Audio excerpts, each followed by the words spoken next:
Bagaimana kabarnya? Semoga kalian dalam keadaan baik ya. Kembali lagi bersama saya, Okta. Untuk teman-teman yang baru bergabung pertama kali ke channel ini, saya ucapkan selamat datang dan semangat belajar ya. Karena di channel ini kita akan belajar dan berbagi cerita. Sebelumnya, perkenalkan nama saya Oktavia Putri Utami. Kalian bisa panggil saya Okta dengan NIM 2020330013 dari PGSD 4A Universitas Muria Kudus.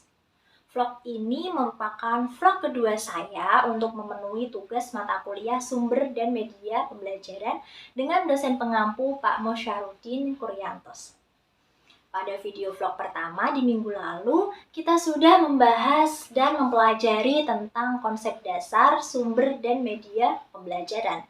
Nah, pada video vlog kedua ini, sesuai dengan thumbnail yang kalian baca di awal, kita akan mereview materi yang telah disampaikan oleh Pak Udin di pertemuan kemarin, yakni tentang tujuan, fungsi, peranan, sumber, dan media pembelajaran. Tak usah berlama-lama, mari kita mereview bersama-sama. Sebelum mendalami materi, kita harus tahu nih, apa yang dimaksud dengan sumber belajar. Ada yang pernah dengar soal sumber belajar? Jika ada, coba kalian jelaskan secara singkat di kolom komentar ya. Oke, mari kita bahas bersama tentang pengertian sumber belajar. Sumber belajar adalah segala sesuatu yang dapat dijadikan sebagai acuan, referensi, atau rujukan dalam pembelajaran. Sebagai contoh, seperti LKS, buku paket, modul, museum, kebun binatang, dan masih banyak lagi yang lainnya. Yang kedua, kita akan membahas tentang fungsi sumber belajar. Fungsi utama sumber belajar adalah untuk memperbaiki, memelihara, dan meningkatkan kualitas pengajaran yang sedang dilaksanakan. Dengan adanya sumber belajar ini, kita akan mendapatkan feedback dari peserta didik tentang kualitas pembelajaran yang sedang dilaksanakan. Sedangkan fungsi sumber belajar yang lainnya yakni meningkatkan produktivitas pembelajaran, lebih memantapkan pembelajaran, memberikan dasar yang lebih ilmiah terhadap pembelajaran, memungkinkan penyajian pembelajaran yang lebih luas, menembus batas jam pembelajaran, mengatasi keterbatasan guru, dan memperluas pemahaman wawasan siswa. Selanjutnya kita akan membahas tentang kegunaan sumber belajar. Sumber belajar ini dapat meningkatkan minat dan perhatian peserta didik, serta dapat membuka peluang bagi para siswa untuk lebih leluasa dalam memperdalam, menganalisis, dan mencari makna dari materi. Dalam materi yang disampaikan Pak Udin kemarin juga menyinggung tentang persamaan dan perbedaan sumber belajar, sumber daya pembelajaran dengan media pembelajaran. Kita ulas satu persatu ya. Yang pertama tentang persamaan sumber belajar, sumber daya pembelajaran dengan media pembelajaran. Ketiganya itu sama-sama digunakan dalam proses belajar untuk meningkatkan hasil pembelajaran dan sarana, serta sebagai fasilitas yang dapat dimanfaatkan untuk pembelajaran. Sedangkan perbedaan sumber belajar, sumber daya pembelajaran dengan media belajar yakni media pembelajaran bisa berupa fisik seperti alat peraga, buku, dan lainnya. Sedangkan media pembelajaran juga bisa berupa non-fisik seperti suara atau video. Sedangkan sumber belajar adalah seluruh sumber yang bisa digunakan untuk mendapatkan materi atau data dalam rangka proses mencapai tujuan dari pembelajaran. Secara garis besar terdapat dua jenis sumber belajar, yaitu yang pertama, sumber belajar yang dirancang, yakni sebuah sumber belajar yang memang dirancang secara khusus atau dikembangkan sebagai komponen sistem instruksional untuk memberikan fasilitas belajar yang terarah dan bersifat formal. Contohnya ada buku pelajaran, modul, program VCD pembelajaran, dan program audio pembelajaran. Yang kedua, yakni sumber belajar yang dimanfaatkan, yaitu sebuah sumber belajar yang tidak didesain khusus untuk keperluan pembelajaran dan keberadaannya pun dapat ditemukan, ditetapkan, dan dimanfaatkan untuk keperluan pembelajaran. Contohnya seperti surat kabar, televisi, pasar, sawah, waduk, pabrik, museum, kebun binatang, terminal, ahli pemuka agama, dan lain sebagainya. Association of Education Communication Technology mengklarifikasikan sumber belajar dalam 6 jenis, yaitu yang pertama tentang message atau pesan. Message atau pesan yaitu sebuah informasi atau ajaran yang diteruskan oleh komponen lain dalam bentuk gagasan, fakta, arti, dan data. Contohnya seperti sebuah informasi, bahan ajar, cerita rakyat, dongeng, hikayat, dan sebagainya. Yang kedua, ada people atau orang, yakni manusia yang bertindak sebagai penyimpan, pengolah, dan penyaji pesan. Contohnya seperti dosen, guru, instruktur, tutor, narasumber, lalu tokoh masyarakat, pimpinan lembaga, tokoh karir, dan sebagainya. Yang ketiga, materials atau bahan, yaitu sebuah perangkat lunak yang mengandung pesan untuk disajikan melalui penggunaan alat atau perangkat keras, ataupun oleh dirinya sendiri. Berbagai program media termasuk kategori material seperti buku, modul, majalah, slide, film, audio, video, gambar, dan sebagainya. Yang keempat, ada device atau alat, yakni sebuah perangkat keras yang digunakan untuk menyampaikan pesan yang tersimpan dalam bahan.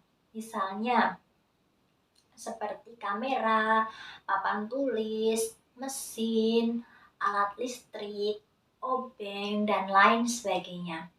Yang kelima itu adalah teknik, yaitu prosedur atau acuan yang dipersiapkan untuk penggunaan bahan, peralatan, orang, lingkungan untuk menyampaikan pesan. Misalnya seperti diskusi, seminar, lalu pemecahan masalah, simulasi, permainan, tanya jawab, diskusi, debat, dan lain sebagainya. Yang keenam ada setting atau lingkungan. Setting atau lingkungan ini adalah sebuah suasana sekitar di mana pesan disampaikan, baik lingkungan fisik ataupun non-fisik, ruang kelas, audio, perpustakaan, aula, taman, kebun, pasar, toko, museum, kantor, dan sebagainya. Pemilihan sumber belajar hendaknya tidak sembarangan. Dalam pemilihan sumber belajar akan lebih baik jika guru menggunakan kriteria tertentu untuk memilih sumber belajar yang akan dipakai. Ini dimaksudkan agar sumber belajar yang dipilih tetap dan sesuai dengan tujuan pembelajaran serta efisiensi jika diterapkan dalam pembelajaran. Apa saja kriteria pemilihan sumber belajar? Mari kita bahas bersama-sama.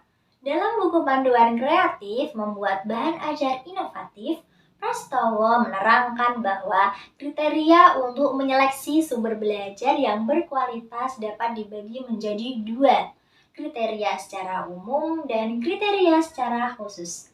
Kriteria secara umum dalam pemilihan sumber belajar meliputi yang pertama, ekonomis, yang berarti bahwa sumber belajar tidak harus mahal. Sumber belajar perlu disesuaikan dengan alokasi dana dan kebutuhan sumber belajar yang akan digunakan.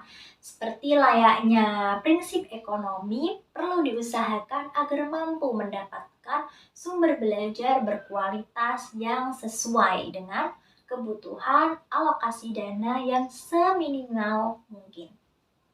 Yang kedua, praktis dan sederhana. Sumber belajar harus mudah digunakan dan tidak membingungkan, tidak memerlukan lagi tambahan layanan atau alat lain yang sulit diadakan. Yang ketiga, sumber itu mudah diperoleh. Bahwa sumber belajar adalah mudah dicari dan didapatkan. Jika perlu, dapat memanfaatkan lingkungan sekitar yang tersedia sehingga peserta didik dapat dengan mudah memanfaatkannya. Yang keempat, fleksibel.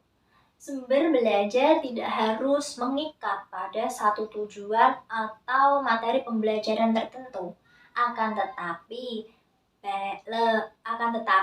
lebih baik jika dapat dimanfaatkan untuk berbagai tujuan pembelajaran bahkan juga kepentingan yang lain.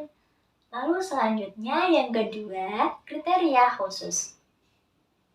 Kriteria khusus yang perlu diperhatikan dalam pemilihan sumber belajar yang berkualitas adalah sumber belajar yang dipilih harus dapat memotivasi peserta didik dalam belajar. Sumber belajar yang dipilih sebaiknya mendukung kegiatan belajar mengajar yang dilaksanakan. Lalu sumber belajar juga hendaknya dapat diobservasi, dianalisis, dicatat secara teliti, dan sebagainya. Sumber belajar yang dipilih hendaknya dapat mengatasi problem atau masalah pembelajaran peserta didik yang dihadapi dalam kegiatan belajar mengajar. Serta sumber belajar yang dipilih hendaknya bisa berfungsi sebagai alat, metode, atau strategi penyampaian pesan dengan menerapkan kriteria tersebut. Maka pemilihan sumber belajar dapat dilakukan lebih mudah karena sudah ada batasan kriteria di mana sumber belajar yang tidak termasuk dalam kriteria dapat langsung disisihkan. Sumber belajar yang dipilih juga menjadi tepat dan efektif digunakan untuk pembelajaran. Lalu kemarin Pak Udin juga menjelaskan tentang strategi merancang sumber belajar. Antara lain yang pertama, mengidentifikasi karakteristik sumber belajar yang akan digunakan. Yang kedua, sumber belajar yang digunakan disesuaikan dengan tujuan pembelajaran. Yang ketiga, sumber belajar yang digunakan disesuaikan dengan kemampuan guru. Yang keempat, sumber belajar yang digunakan disesuaikan dengan kebutuhan siswa. Selanjutnya kita akan membahas tentang model penggunaan sumber belajar. Guru secara utuh. Maksudnya, guru harus mempromosikan sumber belajar tersebut digunakan dari awal sampai akhir. Posisi guru hanya sebagai fasilitator dalam pembelajaran. Sumber-sumber utama. Nah, di sini guru harus mempromosikan sumber belajar tersebut yang digunakan sebagai sumber utama dalam pembelajaran. Posisi guru hanya memperjelas dari sumber-sumber belajar yang digunakan. Lalu, pelengkap.